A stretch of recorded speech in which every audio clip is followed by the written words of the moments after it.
오늘 말씀의 제목은 하나님의 뜻을 분별하기 어려운 이유. 하나님의 뜻을 분별하는 것이 굉장히 쉽고도 또 어렵습니다.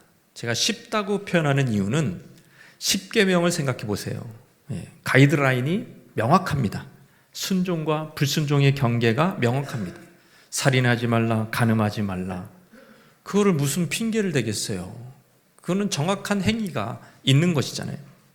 그런데 여기서 이렇게 한 단계 더 들어가면 난이도가 좀 높아지는데, 예수님이 이런 죄들을 내면적 동기까지 죄로 인정을 해버리신 겁니다. 분노를 품는 거예요. 하루가 해가 지나도록 계속 분노가, 부부 사이의 분노가 일주일째 있어요. 그건 죄라는 거예요. 예수님이 얘기하기에는. 그 다음에 음욕을 품어요. 나는 아무 짓도 안 했는데 죄라는 거예요. 이 정도까지만 해도 하나님의 뜻을 분별하는 것이 아주 어렵지는 않습니다. 근데 오늘 본문은 이런 수준보다 난이도가 훨씬 높은 것이, 하나님의 뜻을 분별한다는 것이 되게 어렵구나라는 것을 오늘 본문에서 찾아볼 수가 있습니다. 그 사례가 오늘 본문 다윗과 부하들의 대화 속에서 찾아볼 수가 있습니다. 오늘 본문의 내용의 배경은 사울이 이제 다윗을 계속 군대를 동원해서 쫓아다녔잖아요. 거의 다윗을 잡겠다 싶을 무렵에 갑자기 하나님이 도우시는데 블레셋이 침공했다는 겁니다. 이 갑작스러운 블레셋 침공을 듣고 철수를 했습니다. 그 사이를 틈타 다윗과 부하들은 동쪽 엔게디 천연 요새로 도망할 수가 있었습니다. 엔게디라는 말은 어린 염소의 샘이라는 뜻입니다. 어린 염소의 샘물. 사해 서쪽 바위투성이 구릉지대에 위치한 오아시스였습니다. 문제는 블레셋을 방비하고 난 사울이 다시 다윗을 쫓으러 이제 돌아온다는 것이에요. 당시 사울의 군대는 다윗의 군대보다 600명보다 5배 많은 3,000명을 동원시켰습니다. 다윗과 부하들은 위험에 처할 것이 뻔합니다.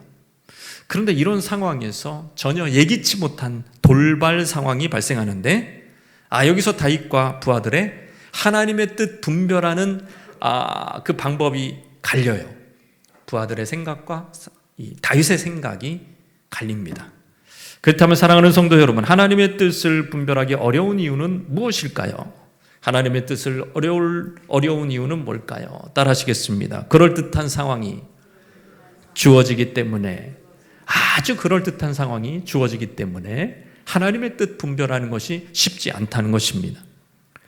24장 1, 2절 말씀 시작. 사울이 블레셋 사람을 쫓다가 돌아오매 어떤 사람이 그에게 말하여 이르되 보소서 다윗이 엔게디 광야에 있더이다 하니, 사울이 온 이스라엘에서 택한 사람 3,000명을 거느리고 다윗과 그의 사람들을 찾으러 들염소 바위로 갈새. 블레셋 군대 추격을 마치고 이제 사울이 무슨 첩보를 들어요. 10사람들이라고, 아마 이 사람들이 문제가 많은 사람들이에요. 이 사람들이 늘 다윗의 위치를 폭로시켜 줍니다. 다윗이 엔게디 요새에 있어요. 그렇게 이제 광고를 해준 겁니다. 밀고자가. 사울은 3,000명의 상비군과 함께 다윗이 숨어있는 엔게디 들염소 바위로 진격합니다. 사울이 기브아에서 출발했다면 48km 넘는 여행을 한 것입니다. 왕의 군대는 들염소 바위 인근을 중심으로 작전을 폈습니다. 이곳은 사해 근처에 솟아오른 바위요, 들염소들이 사는 절벽입니다. 들염소는 지금도 엔게디 근처의 절벽에 살면서 샘 근처에서 볼 수 있는 풍부한 풀을 뜯어먹고 신선한 물을 마시며 절벽 위에 은신처를 찾는다고 합니다. 지금도 그렇대. 사울과 3,000명의 군대는 길가 양의 우리에 도착합니다. 3절 말씀입니다. 3절 말씀 시작. 길가 양의 우리에 이른즉 굴이 있는지라 사울이 뒤를 보러 들어가니라. 다윗과 그의 사람들이 그 굴 깊은 곳에 있더니, 마침 엔게디 양의 우리에 도착했을 때 사울이 갑자기 배가 아픈 거예요. 왜? 새벽부터 이 48km 이 어마어마한 거리를 그냥 곧장 추격을 한 거죠. 첩보를 듣자마자. 아유, 이 첩보가 새 나가면 이 왕실에도 지금 다윗편이 있거든요. 그러니까 새 나가면 안 되니까 그냥 화장실 갈 틈이 없었어요. 사울이 원활한 배반 활동을 위해서 화장실을 찾기 시작했습니다. 보니까는 이제 염소가 양이 막 거기에 있고 안전해 보여. 굴이 있고, 야, 저 굴을 화장실로 이용하면 되겠구나. 용변을 보러 너무 안전해 보여서 또 창피하잖아요. 그러니까 혼자 뚝 들어가요. 네, 그 굴 깊은 곳에 누가 숨어 있었습니까? 다윗과 그 부하 600명이 거기 숨어 있었던 거예요. 이 예상치 못한 만남은 하나님의 섭리가 아닐 수 없습니다. 이제 사울은 죽은 목숨이에요. 다윗의 손에 달려있는 거예요. 이때 다윗의 부하들이 말합니다. 4절 말씀입니다. 4절 말씀 시작. 다윗의 사람들이 이르되 보소서, 여호와께서 당신에게 이르시기를 내가 원수를 내 손에 넘기리니 네 생각에 좋은 대로 그에게 행하라 하시더니 이것이 그날이니이다. 왔어요, 왔어. 이거예요. 왔어요, 왔어. 천우신조의 기회로 본 거예요. 사울이 제 발로 우리 앞에 딱 먹잇감으로 온 겁니다. 기가 막힌 거죠. 사울이 이제 끙하고 힘을 주고 있을 때 다윗의 용사들은 다윗의 결단을 촉구합니다. 다윗이여 보소서, 하필이면 이 시간에 급동의 신호가 왔고 그가 택한 화장실이 하필이면 우리가 숨은 동굴이 아니겠습니까? 이 많은 굴 중에서 이게 하나님의 섭리입니다. 이 상황까지 된 것은 저 원수를, 다윗의 원수를 당신에게 붙이려고 하나님이 수를 쓰신 것입니다. 마음대로 처분하라고 하나님이 만드신 상황입니다. 다윗 장군님, 할렐루야, 아멘이시죠? 그러니까 막 다윗도 아멘 할 줄 알았어요, 여러분. 그런데 이게 마치 그거예요. 이 파리지오풀, 이게 입 딱 벌리고 있는 거 있잖아요. 막 이렇게 가시 있고, 그게 이제 파리가 여기 벌레가 이렇게 딱 들어왔어요. 지금 딱 잡아야죠. 기회를 포착했을 때 잡아야 되는 거예요. 세상의 원리는. 사울은 딱 그 상황입니다. 그럴듯한 상황. 따라해봅시다. 그럴듯한 상황. 그런 그럴듯한 상황이 하나님의 뜻으로 둔갑되는 경우가 얼마나 많습니까? 예기치 않은 상황이 발생할 때 그것도 나에게 유리하게 돌아가면 이는 하나님의 뜻이라고 덥석 물어버립니다. 갑자기 돌발적으로 주어진 상황들, 하필 그것이 나에게 유리하게 돌아가는 상황, 내 바램, 하필 내 바램과 일치해. 그게 이제 운명적인 하나님의 이끄심이다, 섭리다, 그렇게 보는 거죠. 그거는요, 그리스도인만 그렇게 하는 게 아니에요. 넌 크리스찬도, 불교도들은 이거는 부처의 뜻이다, 부처님의 뜻이다, 알라의 뜻이다, 다 이렇게 되는 거예요. 조상님의 뜻이다 이러면서. 우리만 그러는 게 아니라 하필이면 그때 그 이성을 만난 것은 운명과도 같은 하나님의 뜻이라는 겁니다. 근데 지나고 보면 깨져요. 그리고 정욕의 눈먼 시간이었을 뿐입니다. 하필이면 그 상황의 수중에 돈이 생겼어요. 그것은 새 사업을 하라고 하나님 주신 사인인 것으로 봅니다.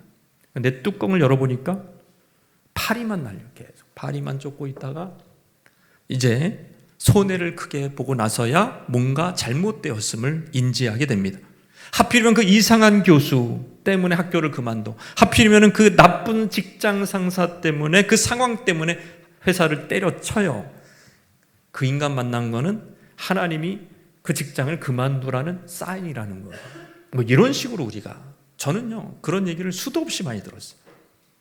그리스도인들이 굉장히 이 얘기를 불신자 이상으로 더 많이 해요. 훨씬 많이 해요. 그러나 그것이 하나님의 뜻이 아니었다라는 것을 증명하는 것은 시간이 좀 지나면 알 수가 있어요. 결과가 안 좋아요. 나중에 후회합니다. 하필이면이 만든 그럴듯한 상황이 하나님의 뜻인 줄 알고 덥석 물었다가 그냥 나락이 된 거죠. 나중에 시간이 지나고 보면 그것이 일종의 마귀의 낚시질이었던 거예요. 뭐라고요? 마귀의 낚시질하는 거예요. 마귀는 지금도 낚시질해요. 환경이라는 거를 이렇게 만들어가지고 꼬물꼬물한 벌레를 이렇게 하는 거죠. 그러면 이제 자기 욕망이 있어. 배고파, 물고기가. 그러면은 조물주가 나를 배부르려고 기회가 왔다 이러면서 앙 하고 물면 골로 가는 것입니다. 하필 이거죠. 내가 그렇게나 열망하는 상황이 주어지게 될 때 우리는 하나님의 뜻을 운운하면서 자기의 선택을 정당화하려는 경향이 있습니다. 꼭 예수를 안 믿어도 이런 경향이 우리한테, 인간에게 있어요. 그가 맨날 어디 가도 점을 보거나 뭘 뽑거나, 그죠? 타로점을 보거나 뭘 하잖아요. 그거 확인하려고. 그 중에는 진짜 하나님의 인도하심이 있을 수 있지만 대부분은 안전하지 않아요. 여러 가지 주의할 점을 분별하지 않는다면 다윗의 부하들처럼 경거망동할 수 있습니다. 그럴듯한 상황이 우리를 속이는 것입니다. 얼마나 많이 속았습니까? 우리 옆에 분에게 한 질문을 해보세요. 얼마나 많이 속았습니까? 속는다니까요. 앞으로 속을 일이 100번 정도, 기회가 100번은 더 주어졌을 것 같아요. 우리의 삶에. 정신을 차려야 됩니다. 하나님의 뜻을 분별하기 어려운 이유는 두 번째입니다. 따라 하실까요? 하나님의 뜻과 하나님의 뜻이 부딪힐 때. 요거 난이도가 최강입니다, 여러분. 하나님의 뜻과 마귀의 뜻이 부딪히는 게 아닙니다, 여러분. 하나님의 뜻과 하나님의 뜻이 부딪히는 거예요. A라는 성경의 진리와 B라는 성경의 진리가 부딪혀서 선택을 해야 되는데 잘못 선택하는 거죠. 24장 4절 말씀입니다. 시작. 다윗의 사람들이 이르되 보소서, 여호와께서 당신에게 이르시기를 내가 원수를 내 손에 넘기리니 네 생각에 좋은 대로 그에게 행하라 하시더니 이것이 그날이니이다 하니. 당시 떠도는 다윗을 향한 예언이 하나 있었습니다. 그거는 잘못된 예언이 아닌 거죠. 여호와께서 당신에게 이르시기를, 예언이 있었다는 거예요. 어떤 선지자가 다윗에게 예언을 했다라는 거예요. 부하들이 사울을 지금 죽여야 되는 이유를 이 예언에서 찾았습니다. 내가 원수를 내 손에 넘기리니 네 생각, 다윗 생각에 좋은 대로 그에게 행해라. 그는 누굴까요? 당연히 사울이겠죠. 근데 사울이라는 말을 안 했어요. 그라고만 했어요. 부하들은 당연히 사울이죠. 다윗에게 자유를 준 겁니다. 네 뜻대로 하라 그랬죠. 넘기리니, 지금 넘어왔어요. 넝쿨채 떼굴떼굴 전에 굴러가지고, 그러면서 지금 용변을 보면서 꼼짝도 못한 상황이 됐단 말이에요. 이 예언은 부하들이 지어낸 말이 아니에요. 왜? 다윗은 정직한 사람인데 지어냈다면 바로 반박을 했을 거예요. 왜 너희들 틀린 말 하냐? 그런 예언 한 적 없다. 다윗은 바로 얘기할 사람이에요. 왜곡시킨 상황도 아닙니다. 부하들의 말이 맞아요. 예언이 맞단 말이에요. 근데 뭐가 틀린 거예요? 적용이 틀린 거죠.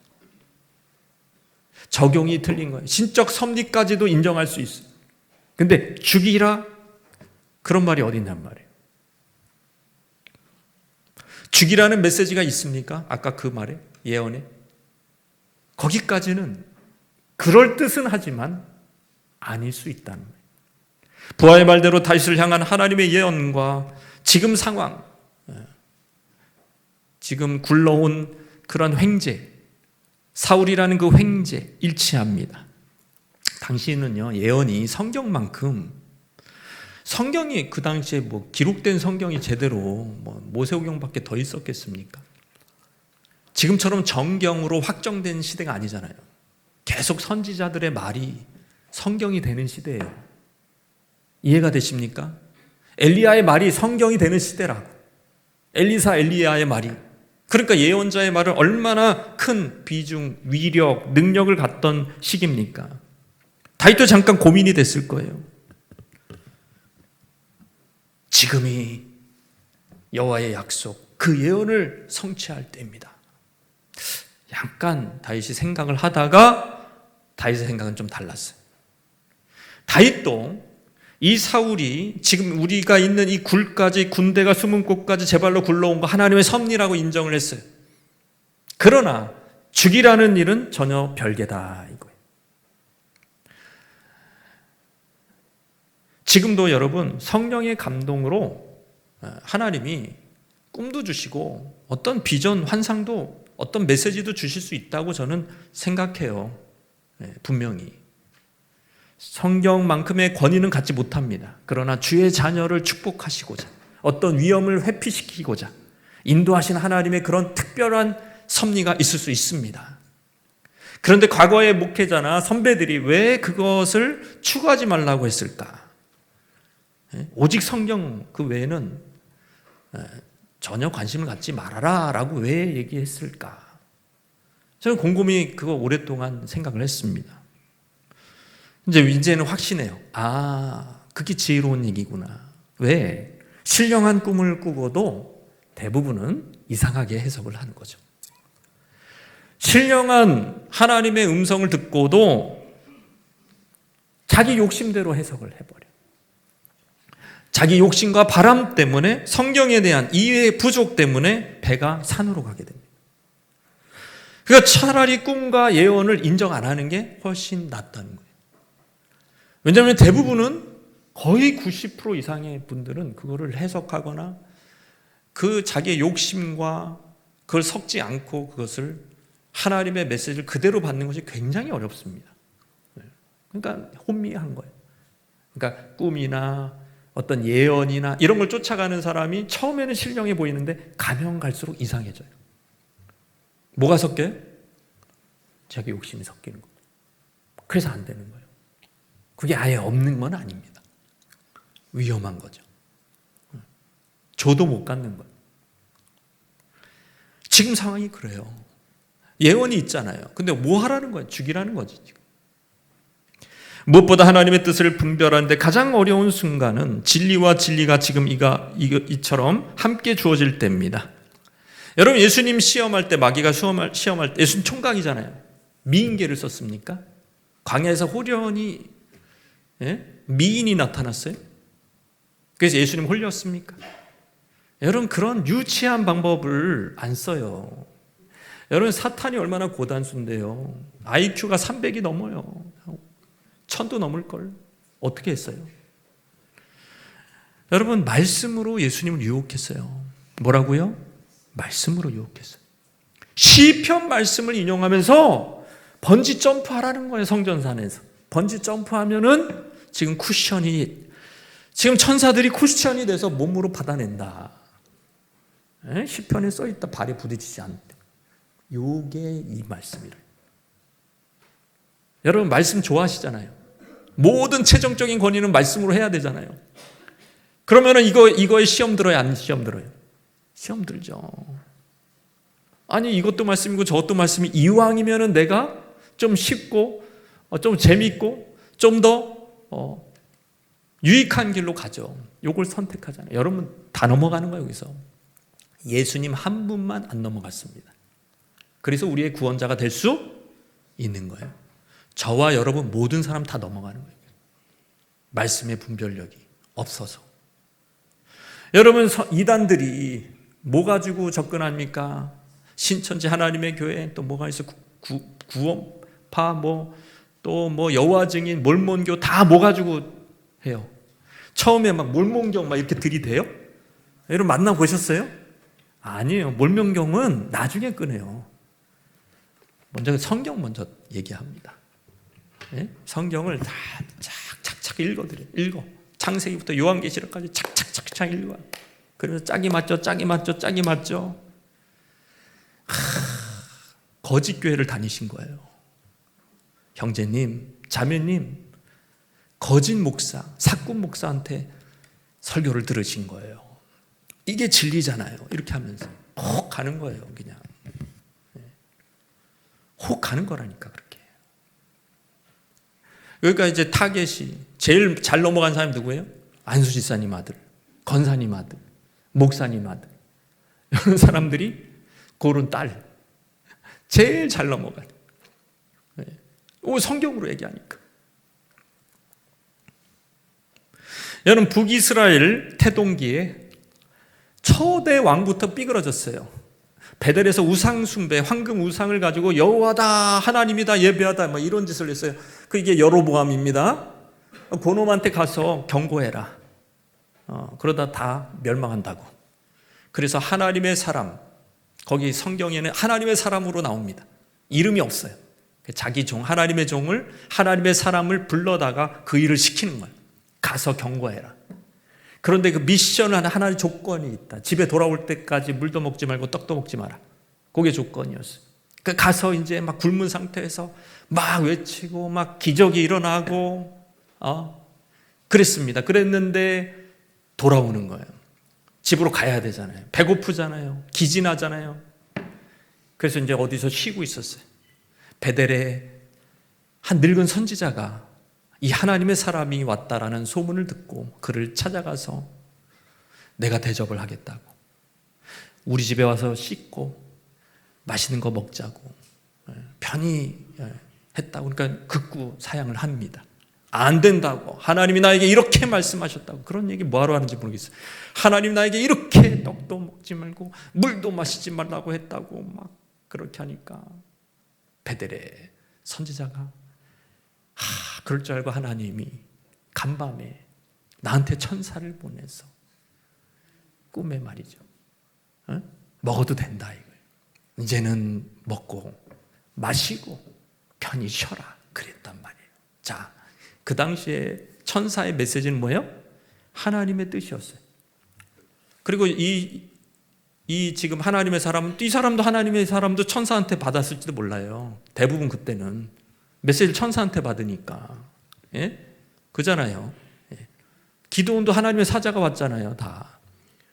그러니까 지금 하나님의 뜻과 하나님의 뜻이 동시에 지금 뭘 택하냐는. 바뀌었구나. 사인이 바뀌었구나. 그러면서 이제 배고파 죽을 것 같았는데, 쓰러질 것 같은데 잘 됐다 그러면서 그 집에 들어가서 극진히 섬기는 거, 만난 거 다 먹고 마시고 든든한 막 그런 노잣돈, 막 고기 막 이런 거 챙겨다가 가는 도중에 사자한테서 물려서 죽었습니다. 찢겨 죽었습니다. 무서운 얘기죠. 누가? 하나님의 사람이. 누가? 가장 성령 충만한 사람이. 그러면은 저와 여러분은 어떻다는 거예요? 여러분 자신 있으세요? 이건 자신 문제가 아니에요. 하나님의 사람도 넘어뜨린다. 그 왕한테 그 역사를 바꾸는 어떤 그런 놀라운 메시지를 선포하는 사람도 마귀는 넘어뜨리는데, 여러분 하나님의 뜻과 하나님의 뜻으로 교란시키는 거 너무 시군증 먹기죠. 우리가 신앙생활을 안일하게 하면 안 됩니다. 여러분, 저와 여러분이 신앙생활하는 그 경계는, 그거는요, 여러분이 안전한 요새에 이렇게 거하고 있는 게 아니에요. 대부분의 교인들, 대부분의 성도들은 지금 성에 지금 막 화살 날라오는 거기 그 가장자리에서 이렇게 왔다 갔다 하고 있어요. 언제 맞아 죽을지 몰라요. 그 정도로 신앙생활을 하고 있습니다. 그런데 이 가장 신령한 선지자조차도 넘어졌는데, 하나님의 뜻과 하나님의 뜻이 맞설 때 유혹을 받았다면 우리는 어떻겠냐고요. 다윗은 거기서 승리하는데 그 이유는 따라해봅시다. 객관적 진리를 하나 붙들었어요. 변함없는 진리. 그것은 성경을 사랑했기 때문에 할 수 있었던 거예요, 다윗이. 성경을 계속 보면 기름 부음 받은 자를 대적하는 자 어떻게 됐는지 성경이 누누이 나옵니다. 모세를 통해서 나옵니다. 너무 잘 알고 있는 거예요. 두 번째는 자기가 하나님의 음성을 직접 들은 일이 없다는 것입니다. 간접적으로 듣는 거 하지 않아요. 그건 참조만 할 뿐이에요. 연단을 거쳐 한결 성숙해진 다윗은 인생에서 가장 중요한 결정을 할 때 항상 직접 하나님의 뜻을 묻기 시작했습니다. 대제사장의 에봇을 가져오라 해가지고 하나님의 뜻을 묻기 시작했어요. 근데 지금 이 상황은 그런 여유가 없어. 시간적 여유가 없고 형편도 안 돼. 그때 섣부른 판단을 하지 않습니다. 여러분, 마귀의 역사는요, 뭔가 좀 급합니다. 급하고 뭔가 충동적이에요. 바로 지금 이 시간에 오늘 하지 않으면 큰일 날 것처럼, 큰 기회를 날릴 것처럼 막 그렇게 충동질을 시킵니다. 여러분, 하나님의 일은 그런 식으로 오지 않아요. 99% 그렇게 오지 않아요. 진짜 그렇게 할 때 1%밖에 안 되는 거예요. 평안 가운데 오는 겁니다. 할렐루야. 평안 많은 가운데 오는 거예요. 기도하는 가운데 주시는 평안 가운데 오는 거예요. 고객님, 오늘 하셔야 됩니다. 사인.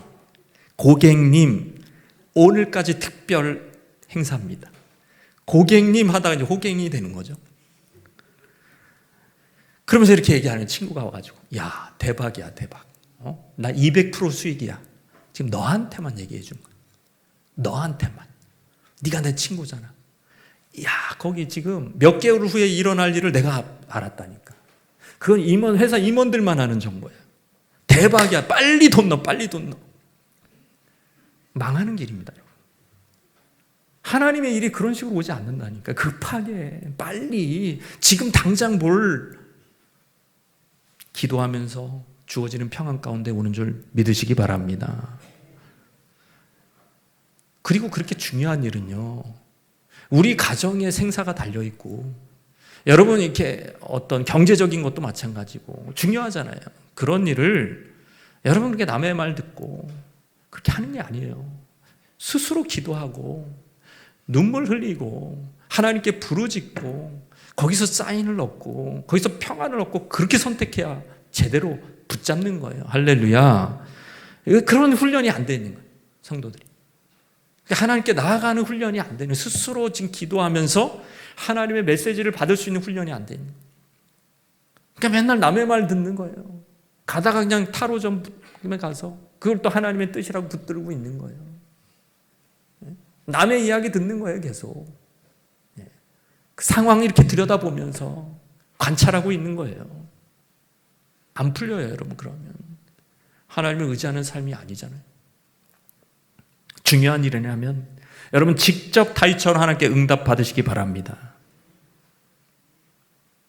하나님의 뜻을 분별하기 어려운 마지막 이유 따라하시겠습니다. 목적이 수단을 정당화하기 때문이다.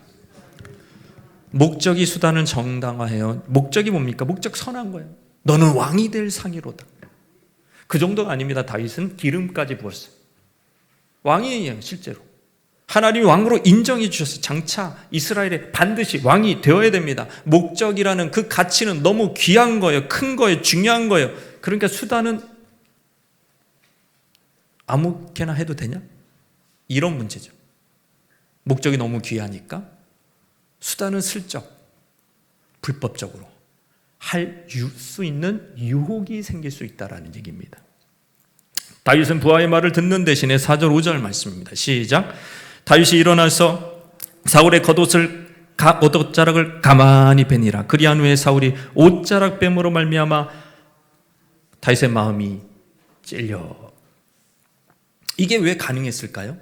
왜 그 옷자락을 베는데도 눈치를 못 채죠? 여러분 아까 이제 사울이 화장실에서 이제 응가한다는 표현을 뒤를 보기 위해서라고 번역이 이렇게 돼 있는데 히브리어로는 그게 아니고 히브리어로는 발을 가린다라는 뜻이에요. 발을 가린다. 그러니까 이게 화장실에서 지금 중요한 순간에 이렇게 앉잖아요. 그러면은 긴 겉옷이 발을 가리워 버리는 거예요. 그러면서 이게 지금 사울의 옷은 더 길 거 아니에요. 더 막 엄청 크고 왕복이. 그러니까 이렇게 앉으면은 막 그런 유럽의 그런 무슨 그 드레스처럼 쫙 펴지는 거 바닥에. 그냥 뒤에 살금살금 와서 그거를 싹 칼로 오리는 거 가능해요, 안 가능해요? 가능하단 말이에요. 근데 그걸 싹 오렸어요. 그 오릴 때 다윗의 생각은 뭐냐면은 사울을 내가 좀 설득시키려고 이 증거를 가지고 내가 지금 당신을 죽일 수 있었는데 안 죽였습니다. 증거가 여기 있습니다. 요거 진짜 하거든요. 다윗이 진짜 해요. 요거 하려고 싹 뱉는데 그거마저 양심에 찔리는 겁니다. 왜? 여러분 옷은 그 당시에 신분을 얘기하는 것이고 이 왕복을 오렸다라는 것은 왕권에 대한 도전을 얘기하는 거기 때문에 그런 행위를 내가 했다는 것에 해놓고서도 양심이 찔린 거예요. 그걸 보면 사울을 죽이지 않는 것이 하나님의 뜻이었다라는 것이죠. 자, 다윗이 이러고 있을 때 부하들은 뭐 하고 있었습니까? 부하들은 상상하고 기쁨으로 취해 있었습니다. 그 부하들의 상상력은 이런 거예요. 다윗이 골리앗을 쳐서 이겼을 때를 상상하는 거죠. 그럼 어떻게 해요? 골리앗의 모가지를 베가지고 그 목을 들고 승전에서 돌아오는 그런 모습을 부하들은 상상하고 있었어요. 그러면 민심이 금방, 다윗을 원래 좋아했기 때문에 민심이 다윗에게로 싹 돌아오고, 이 길 것만 같은, 끝나지 않을 것만 같은 이 망명 생활이 끝나고, 이 굴에서 이게 지금 뭐 하는 짓이에요? 지금 계속해서 돌아다니면서. 이것이 끝나고 우리는 왕궁에 들어가 한 자리 차지하면서 인생을 정말 우리 친족들에게 대접 칭찬 들으며 그들을 또 이렇게 다 이렇게 또 발탁을 하면서, 야, 이 행복의 꿈을 취해 있을 때에 다시 돌아오는데 사울의 목을 잡고 있었어요? 아니잖아요. 사울의 손모가지를 갖고 왔어요? 아니잖아요. 옷자락 하나 갖고 온 거예요. 그거 보면서 이게 뜨악하는 거죠. 부하들이 눈으로 욕하고 있었을 거예요. 말은 못하고 뭐 하는 거지 저게. 그러면서 이제 부하들의 의도는 그거예요. 장군님, 허락만 해주십시오. 지금 내가 당장 가서 모가지를 딱 칠 겁니다. 당장. 그러니까 이게 안 되는 거예요. 다윗이 말리면서 얘기합니다. 말리면서 6절 7절 말씀입니다. 자, 시작. 자기 사람들에게 이르되 네가 손을 들어 여호와의 기름 부음을 받은 내 주를 치는 것은 여호와께서 금하시는 것이니 그는 여호와의 기름 부음을 받은 자가 됨이니라 하고, 다윗이 이 말로 자기 사람들을 금하여 사울을 해치려 했으니까 막 그냥 난리가 났어요. 그러니까 해치지 못하게 하는 거예요. 이유가 뭡니까? 사울은 여호와의 기름 부음 받은 자다. 금하다라는 것은 뭡니까? 여호와께서 보시기에 잘못된 일이라는 거예요. 지금 부딪히는 거예요. 다윗의 부하들의 가치관과 다윗의 가치관이 땅하고 부딪히는 것입니다. 부하들은요, 마땅히 사울이 죽어야 될 이유를 몇 가지나 될 수 있어요. 여러분, 사울의 하나님의 영이 떠난 거 아시죠? 사울은 기름 부음 받아서 하나님의 영이 떠났어요. 그 자리에 귀신이 임했습니다. 이건 모든 국민이 알고 있는 사실이에요. 자격이 없다 이거예요. 게다가 하나님의 기름 부음 받은 종들, 대표적인 대제사장, 그러니까 이게 여기도 권력이 딱 그 이스라엘이 이렇게 나뉘어져 있어요. 왕, 행정권, 대제사장, 뭐 사법권, 그 다음에 선지자는 뭐가 있을까요? 하여튼 이렇게 권력이 이렇게 나눠져 있어요. 뭐 매스컴, 뭐 이렇게 여론, 뭐 이게 하나님의 뜻을 말하는, 이렇게 나눠져 있는데 이 기름 부으신 왕이 또 다른 기름 부음 받은 대제사장을 다 죽였다니까요. 다 죽였습니다. 한 사람만 겨우 살아남아서 다윗 편이 된 겁니다. 보세요. 기름 부음 받아 죽었잖아요. 좀 당해야 돼요. 죽어도 싸요. 얼마든지. 그리고 상황이 예언도 지금 딱 맞잖아요. 제 발로 굴러 들어왔지, 그럴듯한 상황이 됐잖아요. 근데 다윗의 생각은 다른 겁니다.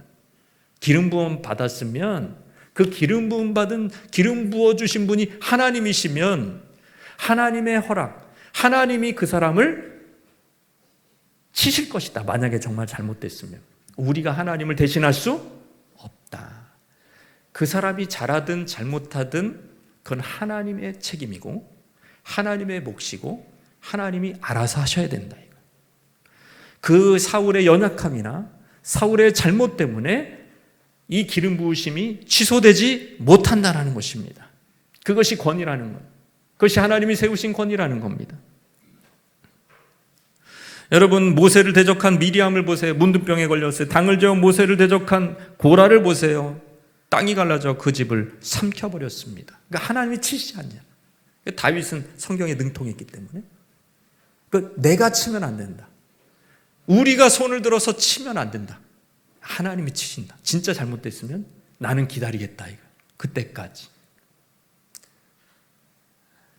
다윗의 부하들은 목적이면 하나님이 부르신 목적이 당신이 왕이 되라고 한 거기 때문에 지금 쳐버리면 바로 왕이 되고 나라를 얻을 수 있습니다.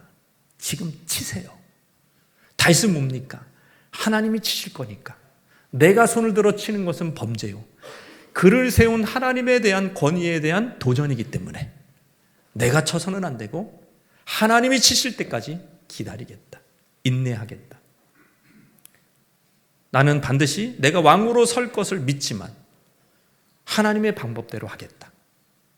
다윗은 믿음으로 자기가 왕이라는 사실을 받아들여서 이 고생을 지금 왜 하고 있어요? 그 믿음 때문에. 지금 다윗의 부하들이 이 고생을 왜 하고 있어요? 다윗이 왕이 될 거라는 믿음 때문에.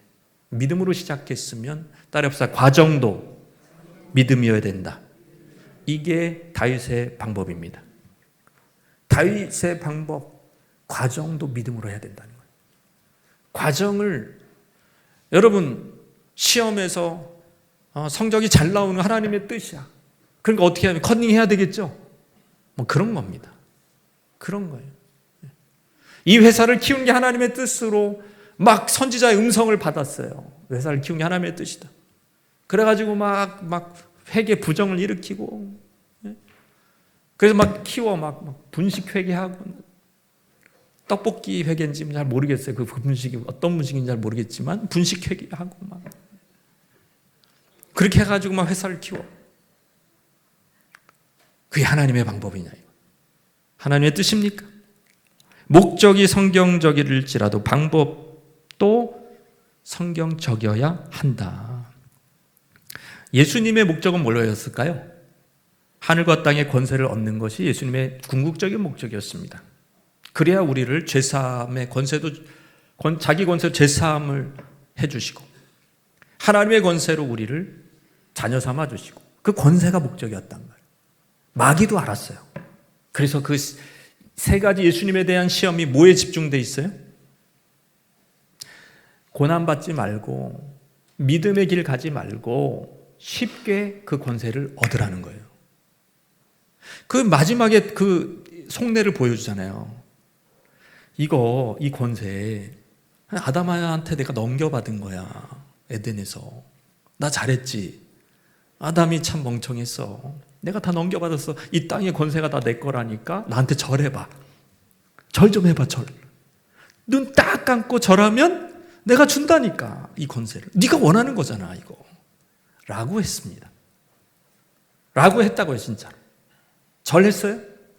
여러분 눈 딱 한번 감으면 그냥 온 식구들 평생 먹고 살 수 있는 돈이 들어와요. 눈 딱 한번 감으면. 그런 거예요 여러분. 마귀한테 절하라는 거예요. 절할 수 있어요? 없어요? 여러분 10대 애들한테 인터뷰를 해봐야 절할 수 있는지 없는지. 눈 딱 감고 그냥 부정 한번 딱 저지르면 뭐 10억이 너한테 들어와. 그냥 깜빵에 1년만 가면 돼. 1년 갈게요. 저 1년 갈게요. 이렇게 할 애들이 수두룩합니다 여러분. 방법이 잘못됐는데도. 목적이 맞다면 그렇게 하겠다는 거예요. 그게 마귀의 유혹입니다. 지금 이 시대도 마찬가지죠. 목적이 선하면 수단도 정당화되기 쉽습니다. 가장 무서운 사회는 악을 강요하는 사회가 아닙니다. 우리는 다 이 사회는 마약합시다. 뭐 이러면은 반대하는 사람 많을 거예요. 이민 가는 사람 많을 거예요. 더 무서운 사회는 뭐냐면 선한 것을 강요하는 사회입니다. 가난한 자를 도웁시다. 얼마나 선한 가치입니까? 모두 옳소 합니다. 그러나 그 선한 목적을 위해서 부자의 재산을 뺏는 것은 별로 죄가 아니다라고 말하면 처음에는 사람들은 애매하네, 헷갈리네 이러다가 이미 선동이 되었기 때문에 나중에는 무뎌지는 거죠. 선한 목적인데. 목적이 선한데. 그 정도는 감수해야지. 북한은 1946년 4월 5일에 토지개혁을 단행했습니다. 김일성이 이끄는 북한 임시인민위원회가 시행한 법률의 기본 골자가 뭐냐면 5만 평이 넘는 토지를 가지고 있는 일본인, 한국인 싹 다 무료로 배분한다, 뺏는다는 거예요. 사진에 남아있잖아요. 다 이렇게 목걸이 걸고 찍혀서 인민재판 받고. 여러분 그거 지어낸 얘기입니까? 실제잖아요. 근데 그걸 다 동의했잖아요. 다 동의했잖아요. 아니면 총칼이 무서워서 그때는 이제 무서워서 가만히 있는 거죠. 다 국유화됐어요. 모든 게 다 국유화됐다고. 하나님의 뜻. 예. 여러분 무엇인지 여러분 알고 있습니까? 수단도 하나님의 뜻이어야 됩니다. 할렐루야. 방법도 과정도 하나님의 뜻이어야 돼요. 목적이 하나님의 뜻이면 방법도 하나님의. 근데 왜 하나님의 뜻을 분별하기 이렇게 어려울까? 바로 우리 안에 있는 욕심 때문에 그래요. 욕심 때문에. 욕심의 정욕, 안목의 정욕. 이런 거는 이미 졸업했다고 마음 안에 위안을 삼는 분들이 참 많을 겁니다. 근데 죽을 때까지 따라다니는 건 이생의 자랑이에요. 말 한마디에 어떤 이생의 자랑, 자기 자존심이 긁히면 여러분 여지없어요. 죽을 때까지 따라다니는 거예요. 이거는 제일 큰 겁니다. 무서운 죄, 이생의 자랑. 그게 따라다니는 거예요.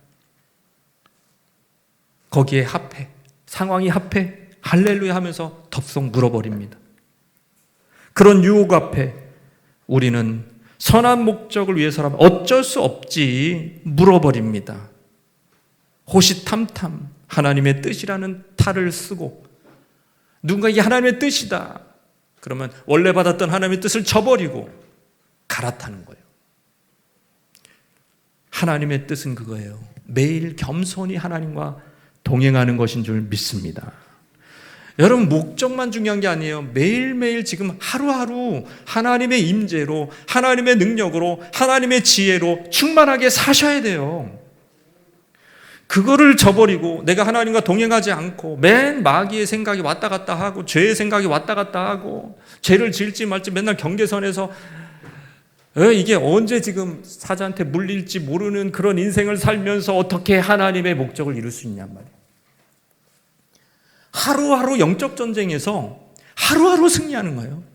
하나님의 뜻은 주의 손을 붙잡고 하루하루 주님과 동행하는 것인 줄 믿으시기 바랍니다. 그것이 하나님의 뜻이다. 겸손히 여호와와 동행하는 삶을 살아가시기를. 그래서 여러분에게 부르신 최종적인 목적을 이루시기를 주님의 이름으로 축원합니다.